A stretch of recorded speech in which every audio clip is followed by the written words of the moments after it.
संस्थापकाय च धर्मस्य सर्वधर्मस्वरूपिणे अवतार वरिष्ठाय रामकृष्णाय ते नमः।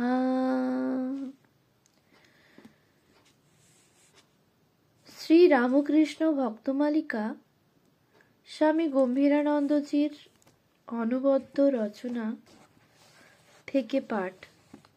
পৃষ্ঠা সংখ্যা 177। স্বামী শিবানন্দ।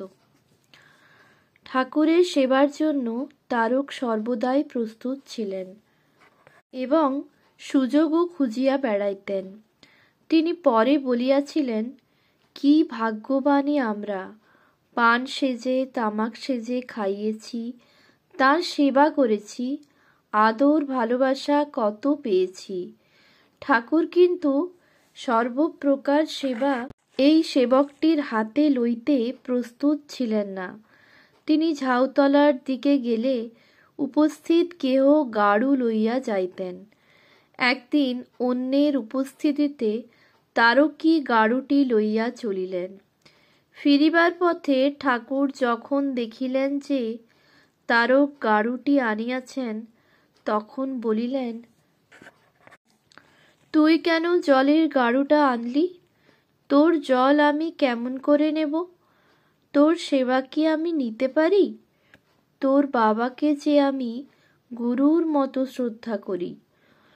ক্রমে তারকের বৈরাগ্য বৃদ্ধি হওয়ায় একদিন বাড়িতে গিয়া তিনি নিত্যকালী দেবীকে জানাইলেন যে আর তাহার সংসারে থাকা অসম্ভব, তবে তিনি তাহার ভরণ পোষণের ব্যবস্থা করিবেন। বস্তুত ওই জন্য তিনি ইতোমধ্যেই কিছু টাকা সঞ্চয় করিয়া রাখিয়াছিলেন, কিন্তু সে অর্থ তাহাকে ব্যয় করিতে হয় নাই। ইহার কিছুকাল পরেই নিত্যকালী রোগগ্রস্ত হইয়া ইহলোক হইতে চলিয়া যান। পত্নীর মৃত্যুর পর সংসারের বন্ধন সম্পূর্ণ দূর হওয়ায় তারক পিতার নিকট বিদায় লইতে গেলেন। পিতা সেই নিদারুণ কথা শুনিয়া অশ্রুজলে ভাসিতে লাগিলেন, কিন্তু বাধা না দিয়া গৃহদেবতাকে প্রণাম করিয়া আসিতে বলিলেন এবং অতঃপর মাথায় হাত রাখিয়া আশীর্বাদ করিলেন, তোমার ভগবান লাভ হোক। আমি নিজে অনেক চেষ্টা করেছি, সংসার ছাড়বারও চেষ্টা করেছিলাম, কিন্তু পারিনি। তাই তোমাকে আশীর্বাদ করছি, তোমার ভগবান লাভ হোক। পিতার অনুমতি ও আশীর্বাদ লইয়া সংসার ত্যাগ বড়ই বিরল। তারকের সেই সৌভাগ্য লাভ হইয়াছে শুনিয়া ঠাকুর বলিয়াছিলেন, খুব ভালো হয়েছে। ইহা অনুমান 1883 খ্রিস্টাব্দের শেষ ভাগের কথা। সদ্য বন্ধনমুক্ত সন্ন্যাসী তারকনাথ কিছুদিন দক্ষিণেশ্বরে ঠাকুরের নিকট বাস করিলেন। অনন্তর একদিন ভক্তপ্রবর রামচন্দ্র দত্তকে ঠাকুর বলিলেন, দেখো রাম, এই তারক তোমাদের বাড়িতে থাকবে ও সর্বদা এখানকার ভক্তদের সঙ্গে বাস করতে বড়ই উৎসুক হয়েছে। আর তারককে বলিলেন, দেখ, তুই ব্রাহ্মণের ছেলে, তাদের অন্নটা খাসনি, আর সব খাবি। তারক রামবাবুর বাড়িতে সপাক খাইয়া ভগবানের স্মরণ মননে কালাতিপাত করিতেন। ক্ষুদ্র প্রকোষ্ঠে ভূমিশয্যায় একাহারে সেই কঠোর তপস্যা লিখিয়া বুঝাইবার নহে। তিনি নিজে বলিয়াছিলেন, অধিকাংশ দিনই একাহার, তাও হবিষ্যান্ন। কখনো বা আলু বেগুন যা হয় কিছু পুড়িয়ে তা দিয়ে দুটি খেয়ে নিতাম। দেহের আরামের জন্য সময় দিতে আদৌ ইচ্ছা হতো না। কথামৃতে আছে, তারকের অবস্থা এখন অন্তর্মুখ, তিনি লোকের সঙ্গে বেশি কথা কন না।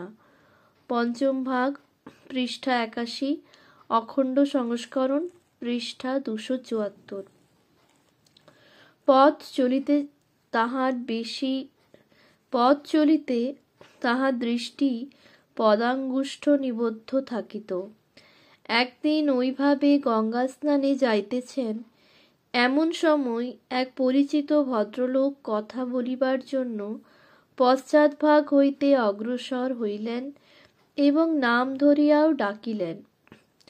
তারকের কিন্তু হুঁশ নাই, আপন মনে চলিয়া গেলেন। ভদ্রলোক ভাবিলেন তারক দাম্ভিক, কিন্তু উভয়ের পরিচিত এক বন্ধু বুঝাইয়া দিলেন যে উহা অন্তর্লীন অবস্থা, ইহার সহিত আলাপ করিতে হইলে সম্মুখ হইতে অগ্রসর হওয়া আবশ্যক। অপর একদিন ভদ্রলোক ঐরূপ করিলে তারক অতি বন্ধুভাবে আলাপ করিলেন এবং ভদ্রলোকের খেদ দূর হইল। আত্মনিমগ্ন ও নিঃসঙ্গ তারক প্রাণের আবেগে তখন সব সময় আবাসস্থলেও থাকিতে পারিতেন না। তাহার নিজের কথায় জানা যায়, এমন অনেক সময় গেছে যখন বিডন স্কোয়ারে ও হেদোয় রাতভর ধ্যান ভজন করে কাটিয়ে দেওয়া যেত। কখনো বা কালীঘাটে এবং কেওড়াতলাতেও ধ্যান ভজন করেছি। রামবাবুর বাড়ি হইতে তিনি কাকুরগাছিতে গমন করেন, তখন ওই অঞ্চল জঙ্গলাকীর্ণ, লোকজনের যাতায়াত বিশেষ ছিল না। বাগানে একটি মালি মাত্র থাকিত, সেখানে আম গাছ, তথায় ধুনি জ্বালাইয়া তিনি দিন রাত ধ্যান জপে কাটাইতেন। দিনে একবার ভিক্ষায় বাহির হইয়া যাহা পাইতেন তাহাতেই ক্ষুণ্ণিবৃত্তি করিতেন। পরিধানে একমাত্র কাপড় ছাড়া শরীরে অন্য আবরণ থাকিত না, আর দেহ কেশ প্রভৃতির পরিপাটি মোটেই ছিল না। তপস্যাকালে তিনি মধ্যে মধ্যে পদব্রজে দক্ষিণেশ্বরে যাইতেন এবং অনেক সময় রাত্রিকালে সেখানে থাকিতেন। আত্মধ্যানে নিমগ্ন তারক তখন লোকসমাগম এড়াইয়া চলিতেন। সুতরাং দক্ষিণেশ্বরে তাঁহার উপস্থিতি ভক্তদের নিকট প্রায়শ অজ্ঞাত থাকিত। কাকুরগাছিতে থাকাকালে 1884 খ্রিস্টাব্দে তিনি একবার শ্রী বৃন্দাবনে গিয়াছিলেন এবং তথা হইতে ব্রজের রজ, তিলকমাটি ও প্রসাদী ছোলা ভাজা আনিয়া তৎসহ দক্ষিণেশ্বরে ঠাকুরকে দর্শন করিতে গিয়াছিলেন। কিঞ্চিৎ পূর্বে পড়িয়া গিয়া হাত ভাঙিয়া যাওয়ায় ডাক্তার তখন ঠাকুরের হাত বাঁধিয়া রাখিয়াছিলেন। সাধুর এরূপ দৈহিক ক্লেশ হওয়া যুক্তিসহ কিনা ইত্যাদি বিষয়ে তখন ভক্তদের মধ্যে আলোচনা চলিত। ঠাকুর তারককে সম্মুখে পাইয়া পরীক্ষাচ্ছলে জিজ্ঞাসা করিলেন, আচ্ছা, লোকে বলে ইনি যদি এত সাধু তবে রোগ হয় কেন? তারক ক্ষণমাত্র চিন্তা না করিয়া সরলভাবে উত্তর দিলেন, ভগবান দাস বাবাজি অনেক দিন রোগে শয্যাগত ছিলেন। কোনো দর্শন বা মতবাদ অবলম্বনে সত্যকে আবৃত করার বা স্বীয় সন্দেহকে ঢাকিবার চেষ্টা এই সরল উত্তরের মধ্যে নাই। কারণ সাধু জীবনের সহিত পরিচিত তারকের জানাই ছিল যে শরীর প্রাকৃতিক নিয়মেই চলে, রোগ হওয়া বা না হওয়ার সহিত সাধুত্বের সম্পর্ক কি? 1886 অব্দে ঠাকুর চিকিৎসার্থে কাশীপুরে আসিলে তারকও তাঁহার সেবার জন্য তথায় বাস করিতে লাগিলেন। সেবার অবসরে নরেন্দ্রের নেতৃত্বে তখন ধ্যান, ভজন ও শাস্ত্র আলোচনাও চলিত। বৌদ্ধ ধর্মের এবং নির্গুণ নিরাকার ব্রহ্মের চিন্তাও যথেষ্ট হইত। সমাগত ভক্তদের সহিত নরেন্দ্র এইসব বিষয়ে তর্ক করিতেন, কিংবা তারকনাথকে তর্কে লাগাইয়া দিয়া মজা দেখিতেন।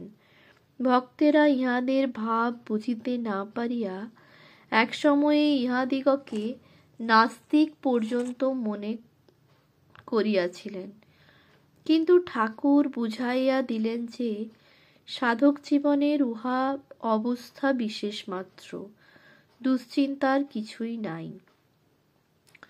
তথাগতের চিন্তায় বিভোর নরেন্দ্র একদিন তারক ও কালীকে বলিলেন যে বুদ্ধগয়ায় গিয়া তপস্যা করিতে হইবে। উভয়েই তাহার সঙ্গে চলিলেন। প্রত্যেকের সম্বল গায়ে গেরুয়া বহির্বাস ও স্কন্ধে একখানি কম্বল। বুদ্ধগয়ায় পৌঁছিয়া যে বোধির দ্রুমমূলে ধ্যানমগ্ন তথাগত বুদ্ধত্ব লাভ করিয়াছিলেন, তাহারাও তাহার নিম্নে ধ্যানে রত হইলেন। যে বজ্রাসনে শাক্যসিংহ বসিয়াছিলেন, নরেন্দ্র তাহাতে উপবিষ্ট হইলেন। তিনজনে পাশাপাশি ধ্যানে রত আছেন। এমন সময় নরেন্দ্রনাথ হঠাৎ ভাবাবস্থায় কাঁদিতে কাঁদিতে তারকনাথকে জড়াইয়া ধরিলেন।